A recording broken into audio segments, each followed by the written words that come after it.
आपके धन को शेयर मार्केट से कई गुना बढ़ाने के लिए हमारे वीडियो देखें और चैनल को सब्सक्राइब करें, वीडियो को लाइक करें और अपने दोस्तों और रिश्तेदारों के साथ शेयर करें।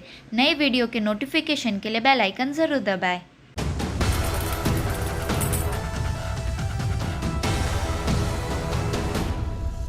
नमस्कार, जी बिजनेस पर आपका स्वागत है। आप देख रहे हैं choice broking presents investment Gurukul powered by metropolitan stock exchange. मैं हूं मानसी दवे और मेरे साथ है जी बिजनेस के मैनेजिंग एडिटर अनिल सिंघवी जी। अनिल जी, इंडेक्स भी समझ ले, सेक्टर स्पेसिफिक इंडेक्स भी हमने समझ लिए, राइट। अब थोड़ा सा फंड्स को समझने की कोशिश कर रही हूँ। सीपीएसई ईटीएफ तो आपने पिछली बार समझ लिया। हाँ। राइट, समझ में आ गया। हाँ। Exchange traded fund. बिल्कुल। अब सीपीएसई ईटीएफ, तो सीपीएसई का फुल फॉर्म आप समझ लेंगे तो वो भी समझ में आ जाएगा। क्या ये कोई निवेश का तरीका है? बिल्कुल है।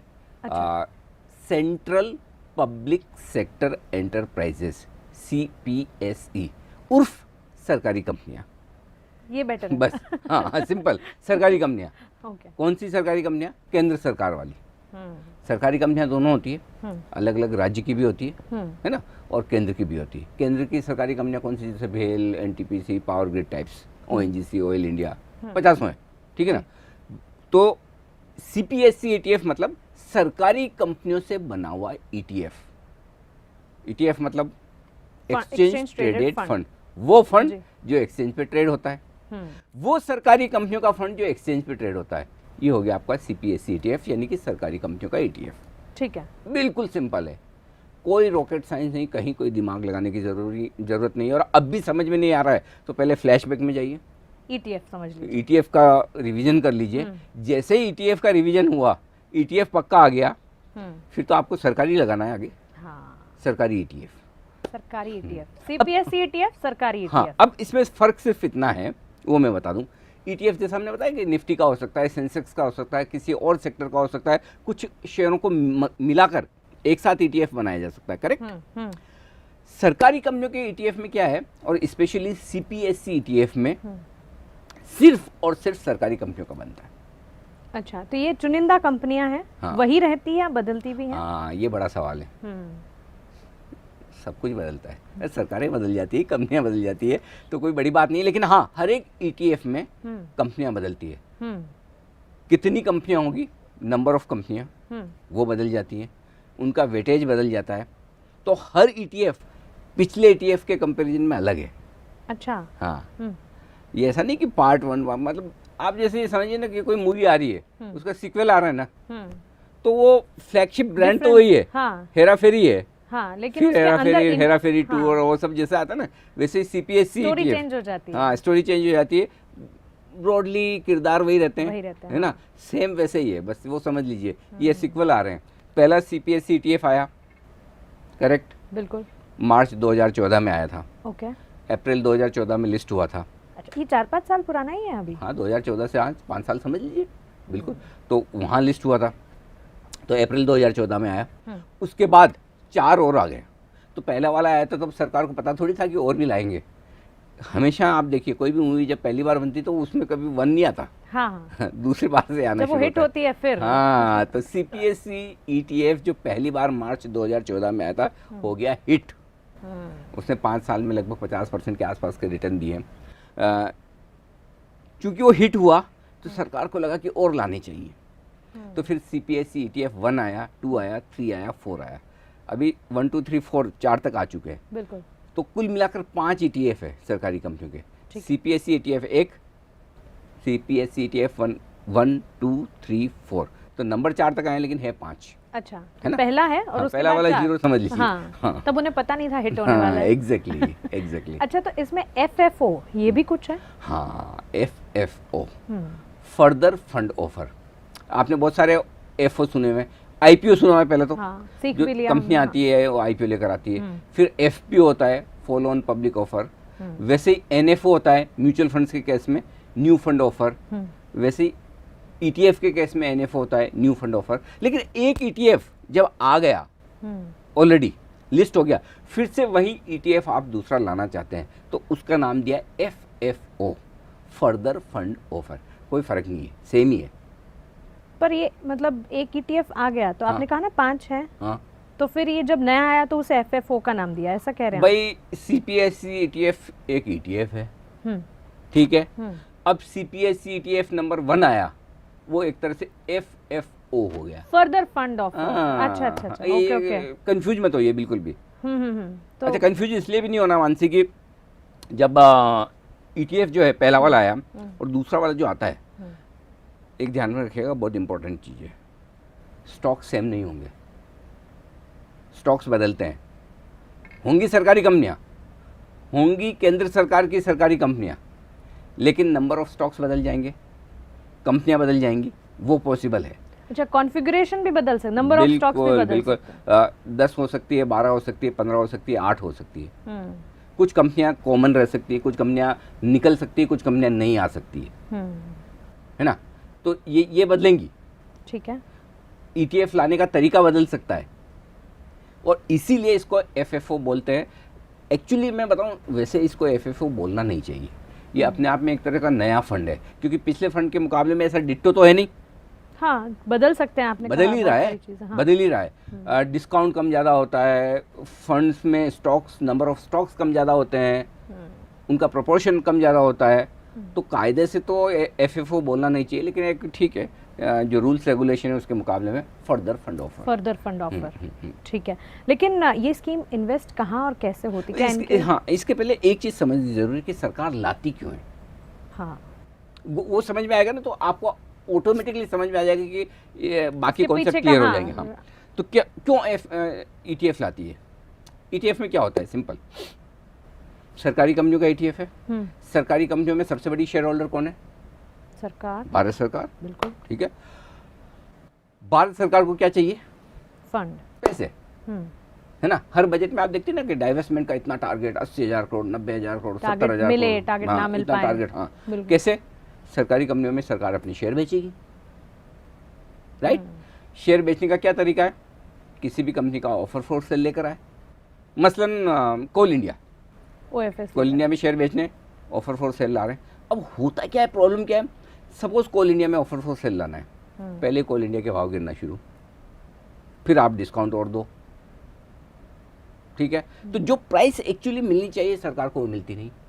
और दूसरा, कोल इंडिया का ऑफर फॉर सेल डाल रहे तो उसके लिए मार्केटिंग उतनी करनी है, सबको जाके बोला अरे भाई हम ओएफएस लाए हैं, ले लो ले लो ले लो ले लो। उसका एक शॉर्टकट निकाला किसी समझदार दिमाग वाले आदमी ने, जो कि शायद सरकार का जो डाइवेस्टमेंट डिपार्टमेंट है उनके सेक्रेटरी रहे होंगे। बढ़िया दिमाग दे रहा है। उन्होंने कहा कि भाई बेचना तो ही है, एक एक करके 5-7 सरकारी कंपनियां बेचनी, 10 बेचनी, 15 बेचनी, फंड बना दो, फंड बना दो, ईटीएफ बना दो। उसमें क्या फायदा होगा? एक साथ आप ढेर सारी कंपनियां बेच सकते हैं। बिल्कुल। तो एक कंपनी बेच के 500,000, 2,000 करोड़, 5,000 करोड़ जुटाएंगे, उसके बजाय एक साथ 10-15 कंपनियां बेच के 15-20,000 करोड़ जुटा लिए। एफर्ट उतने ही करने पड़ेंगे। एक कंपनी की जाके आप मार्केटिंग करो, 10 की करो, एक ही बात है, ठीक है ना। प्लस एक कंपनी में किसी का इंटरेस्ट हो ना हो, से सपोज आप गेल खरीदे और साथ में भेल नहीं खरीदना है, लेकिन क्या 8 का आता है तो उसमें एक आध 8, 10, 12 कंपनी होती है, तो एक आध अच्छी है और 2-3 एक आध बुरी कम है भी तो। पसंद आ रही है, तभी लोग सोचते हैं ले लो यार, क्या फर्क पड़ता है। क्या पता वो भी लगे हाथ बेटर काम कर करे ना करे, लेकिन वेटेज कम है थोड़ा, मतलब कहते हैं ना वो कि आप भाई जब एक पे एक फ्री हो आपके सेल में, तो एक पे एक फ्री कैसे होगा? कम वैल्यू वाला ही फ्री होगा ना, ज्यादा वैल्यू वाले के तो पैसे देने पड़ेंगे। तो वैसे अगर कम वैल्यू यानी कम हल्की क्वांटिटी वाला शेयर भी साथ में जा रहा है, लोग सोचते हैं ठीक है ले लो आ यार, ही रहा है ना, सेल टाइप का मामला है। तो इसलिए क्या होगा, थोड़ी हल्की कंपनी वाला शेयर भी चल जाता है। अगर उसको अलग से बेचने जाओ तो सरकार का कोई खरीदे ना। तो ये बड़े फायदे हैं। इन फायदों की वजह से क्या होता है कि ईटीएफ बना दी, सरकार बना देती है। 10-12 कंपनियां जोड़ेंगे, बोलेंगे हम ईटीएफ ला रहे हैं, इस ईटीएफ में मसलन ओएनजीसी का इतना हिस्सा होगा, एनटीपीसी का इतना होगा, कोल इंडिया का इतना होगा, पावर ग्रिड का इतना होगा। ऐसे 10-12 कंपनियां वो कर लेते हैं, ले आते हैं, उनकी वैल्यू निकालते हैं कि ये प्रोपोर्शन होगा कि इस ईटीएफ में इतना पोर्शन होगा ओएनजीसी का, इतना पोर्शन होगा पावर ग्रिड का, ठीक है। वो लाते हैं और फिर उस पर कुछ ना कुछ डिस्काउंट देने की कोशिश करते हैं।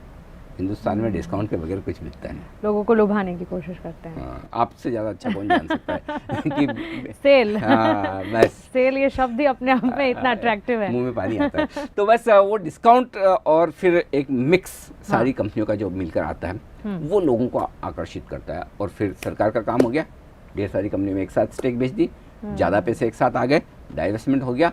और इन्वेस्टर्स के लिए क्या है, एक बुके मिल रहा है एक कंपनी के बजाय, और थोड़ा डिस्काउंट पे मिल रहा है, अच्छी प्राइस पर मिल रहा है, बढ़िया कंपनियों का मिल रहा है, खरीद लेते हैं। सभी का फायदा, विन विन सिचुएशन। एब्सोल्युटली। अच्छा ठीक है, तो चलिए अब ETF क्या है, सरकारी ETF क्या है ये हम समझ रहे हैं, लेकिन अब हमें इन्वेस्ट भी करना है इसमें, वो भी समझने की कोशिश करते हैं। लेकिन फिलहाल एक छोटे से ब्रेक के लिए रुक लेते हैं, बने रहें।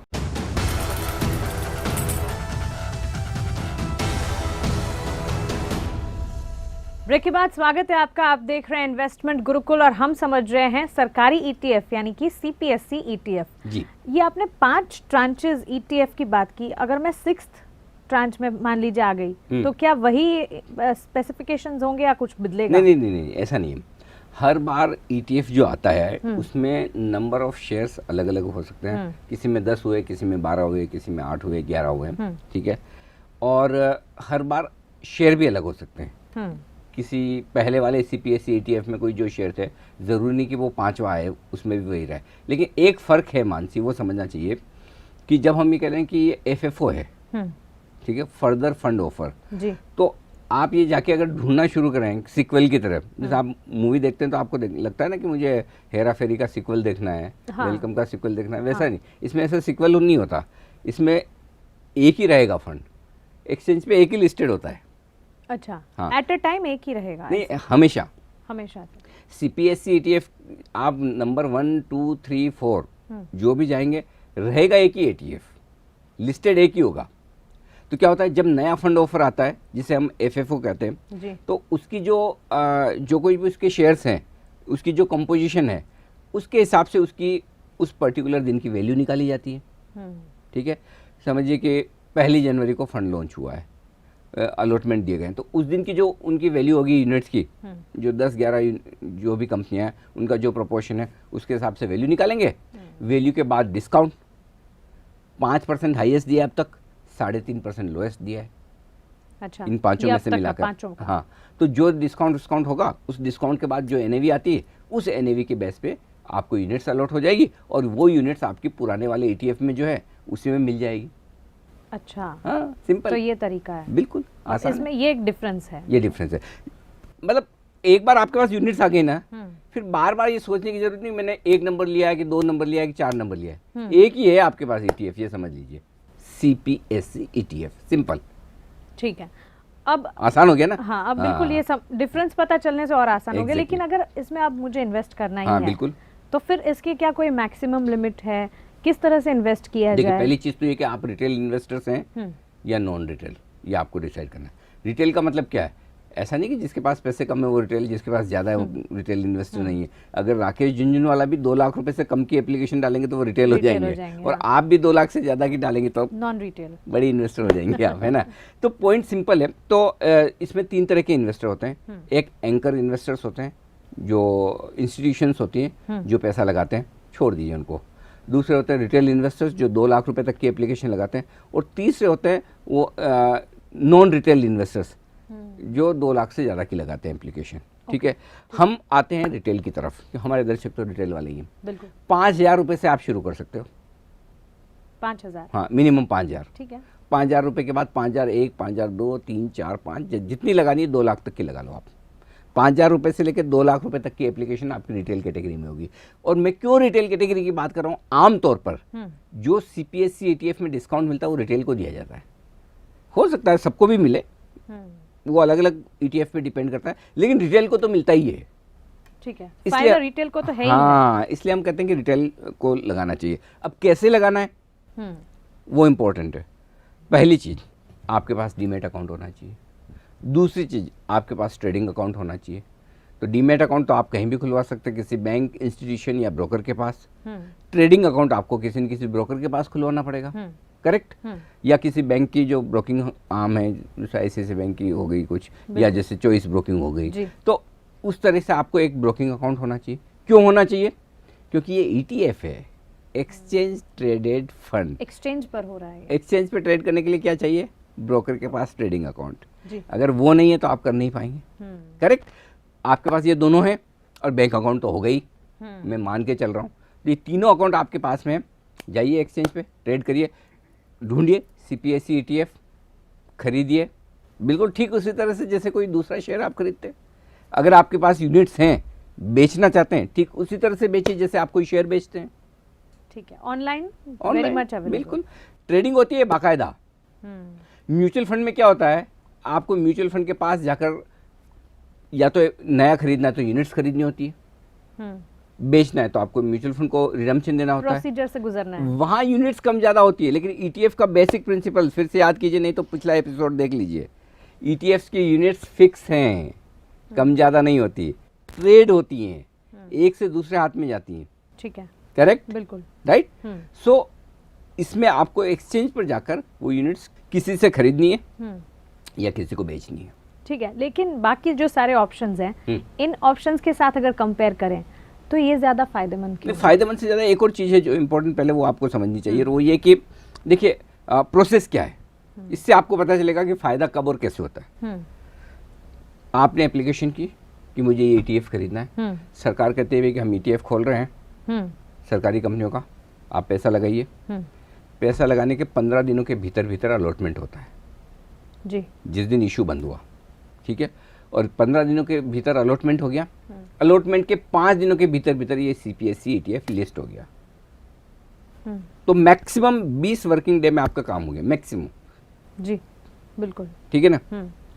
अब होता क्या है, 20 दिन से कम भी लग सकते हैं, लेकिन होता क्या है कि जब ये लिस्ट हुआ आपको डिस्काउंट पे मिला है 3%, 5%, 4%, 4.5% जो भी डिस्काउंट मिला है, तो यूनिट्स की प्राइस तो थोड़ी ज़्यादा होगी, तो हो सकता है CPSE। अच्छा, दूसरा ये कि अगर NAV बढ़ गई तो वो जो यूनिट्स है उनकी वैल्यू बढ़ गई। समझिए आपने जब अप्लाई किया 15-20 दिनों में मार्केट बढ़ गया है ना, तो आप क्या कर सकते हैं, जैसे लिस्ट हुआ बेच भी सकते हैं।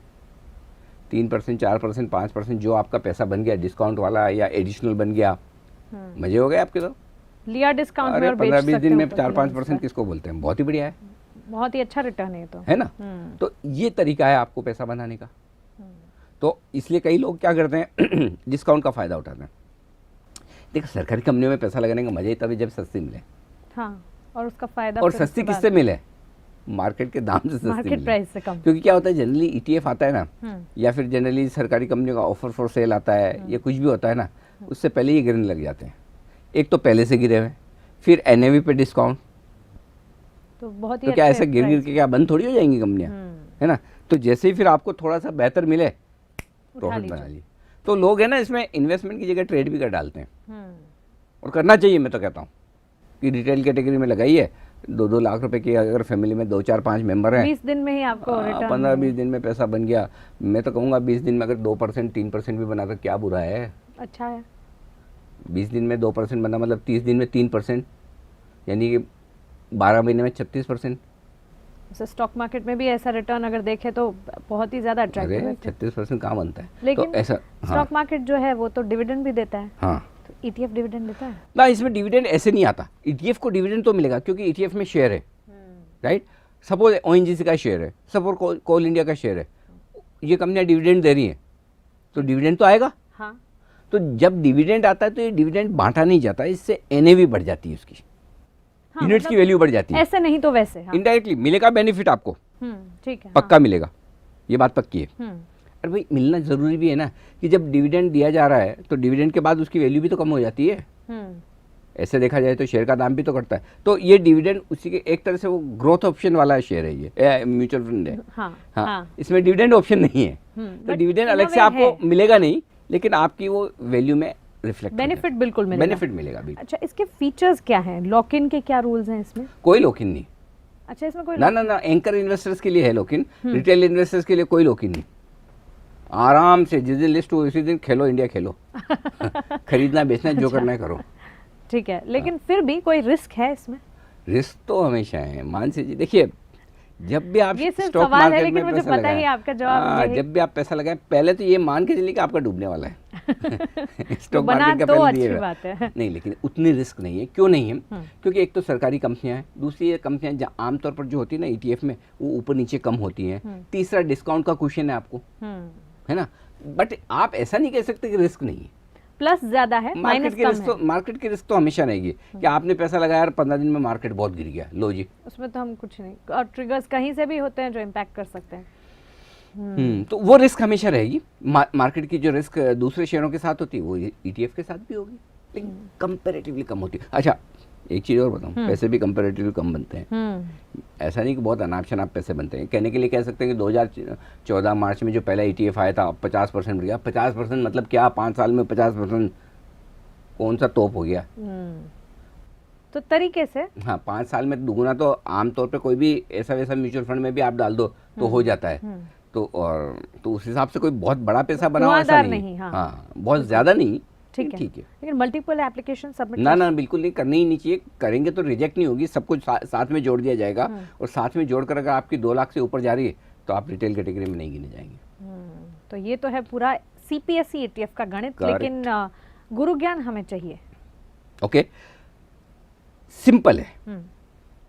अगर आप ढेर सारी सरकारी कंपनियों को एक साथ खरीदना चाहते हैं, क्वालिटी कंपनियों को, और सस्ते दाम पर यानी कि डिस्काउंट पर लेना चाहते हैं, तो बजाय एक एक सरकारी कंपनी खरीदने के ग्रुप खरीदिए, ETF खरीदिए, CPSE ETF खरीदिए, बेस्ट है। डिस्काउंट का फायदा है, एक बुके मिल गया, एक अकेला शेयर नहीं खरीद रहे, 10-12 शेयर खरीद रहे, रिस्क आपकी डाइवर्सिफाई हो गई, करेक्ट। और इन्वेस्टमेंट का इन्वेस्टमेंट, ट्रेडिंग की ट्रेडिंग। लिस्ट हुआ, लिस्टिंग पे बाद नजर रखिए, पैसा बन रहा है, 8-10% बन गया, किसी को पूछे मत, बेच दीजिए।